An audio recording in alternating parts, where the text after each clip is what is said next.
Cyber crime ಅಂತ drugs ಅಂತ ಕೆಲಸ ಇದೆಯಲ್ಲ, ಈ ಕ್ರೈಮ್ಗಳಿಗೆ ನಮ್ಮ ಕಾನೂನನ್ನು ಇನ್ನೂ ಬಿಗಿ ಮಾಡಬೇಕು ಅನ್ನೋದಾದರೆ ಮಾಡಬೇಕಾಗ್ತದೆ. ಹೊಸ ಕಾನೂನು ಮಾಡಬೇಕಾ, ಇರೋ ಕಾನೂನಿಗೆ ತಿದ್ದುಪಡಿ ಮಾಡಬೇಕಾ? ಯಾಕಂತಂದರೆ ಕೊಲೆ ಅಂತ ಕೇಸ್ಗಳು, ಅಟೆಂಪ್ಟ್ ಟು ಮರ್ಡರ್ ಅಂತ ಕೇಸ್ಗಳು, ಆ ಥರದ ಅಪರಾಧಗಳಿಗೆ ಏನು ಶಿಕ್ಷೆ ಇದೆ ಆ ಶಿಕ್ಷೆಗಳನ್ನು ಇಂಥ ಕೇಸ್ಗಳಲ್ಲಿ ಮಾಡ್ತಕ್ಕಂಥದ್ದನ್ನು ಮಾಡಬೇಕು. ಈಗ ನೀವು ಮುಖ್ಯಮಂತ್ರಿಗಳ ಸಭೆ ಮತ್ತೆ ಚೀಫ್ ಸೆಕ್ರೆಟರಿ ಸಭೆ ಮತ್ತೆ ಡಿಜಿ ಸಭೆ ಇರ್ತಲ್ಲ, ಆಲ್ ಇಂಡಿಯಾ ಅಂತ ವಿಷಯದಲ್ಲಿ ಮಾತಾಡಬೇಕು. ಬೇರೆ ರಾಷ್ಟ್ರದಿಂದ ಬರಬಾರ್ದು. ನಾನು ಹೇಳಿದ್ದೀನಿ, ಮಾರಾಟ ಬೆಳೆದು ನಾವು ಬರೀತೀವಿ 2 ಕೋಟಿ 3 ಕೋಟಿ ಅಷ್ಟೇ. ಇಲ್ಲ, ಅದಕ್ಕೆ ಕಾನೂನನ್ನೇ ಬದಲಾವಣೆ ಮಾಡಬೇಕು ಅಂತ ಹೇಳಿದ್ದೀನಿ. ವಿಜ್ಞಾನ ಕಾನೂನನ್ನು ಮಾಡಬೇಕು ಅಂತ ಮಾಡಿದ್ದೀನಿ. ಮುಂದಿನ ಅಸೆಂಬ್ಲಿ ಸೆಷನ್ನಲ್ಲಿ ಮಾಡ್ತೀವಿ.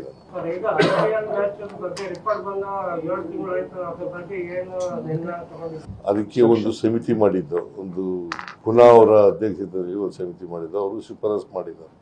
ಆ ಶಿಫಾರಸನ್ನ ಕಂಪ್ಲೈ ಮಾಡಬೇಕು ಅಂತ ಹೇಳಿದ್ದಾರೆ.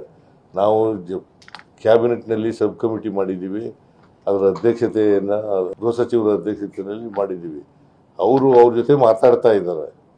ಅವರು ಕಂಪ್ಲೇಂಟ್ ಮಾಡಿದರೆ ಲಾಂಗ್ ಟರ್ಮು, ಶಾರ್ಟ್ ಟರ್ಮು ಇಂಥ ಶಿಫಾರಸುಗಳಿದ್ದಾವೆ. ಆ ಶಾರ್ಟ್ ಟರ್ಮ್ಗಳೆಲ್ಲ ಕೂಡಲೇ ಮಾಡಬೇಕು, ಲಾಂಗ್ ಟರ್ಮ್ನೆಲ್ಲ ಮಾಡಬೇಕಾಗ್ತದೆ.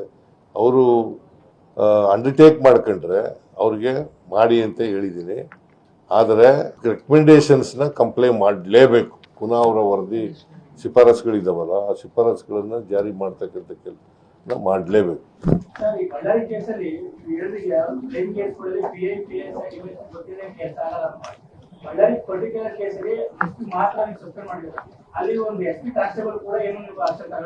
ನೋಡಪ್ಪ, ಅದನ್ನ ಎಂಕ್ವೈರಿ ಮಾಡ್ಲಿಕ್ಕೆ CID ಕೊಟ್ಟಿದೀವಿ, ವಹಿಸಿದೀವಿ. ಅದನ್ನ ಹೇಳಿದೀವಲ್ಲ, ಈಗಾಗಲೇ CID ಕೊಟ್ಟಿದೀವಿ ಅಂತ ಹೇಳಿದೀವಿ.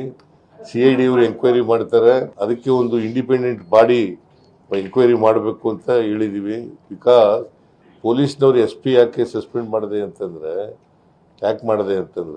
ಅವರು ಜಾಗರೂಕರಾಗಿರ್ಲಿಲ್ಲ. ಅವತ್ತೇ ಚಾರ್ಜ್ ತಗೊಂಡಿದ್ರು. ಅವ್ರು ಅಲ್ಲಿ, ಅದು ಸೂಕ್ಷ್ಮವಾದಂಥ ಪ್ರದೇಶ, ಬಳ್ಳಾರಿ, ಮಂಗಳೂರು ಇದೆ.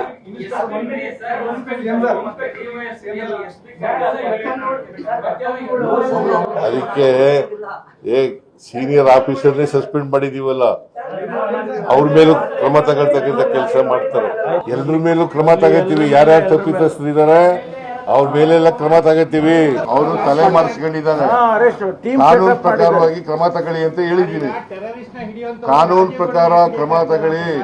ಯಾರು ಕಾನೂನಿಗಿಂತ ಮೇಲೂ ಇಲ್ಲ, ಕೆಳಗಡೆನೂ ಇಲ್ಲ. ಕಾನೂನು ಪ್ರಕಾರ ಕ್ರಮ ತಗೊಳ್ಳಿ. ಅವ್ರು ಯಾವ ನಮ್ಮ ಪಾರ್ಟಿಯವರಾಗಲಿ ಯಾವ ಪಾರ್ಟಿಯವರಾಗಲಿ.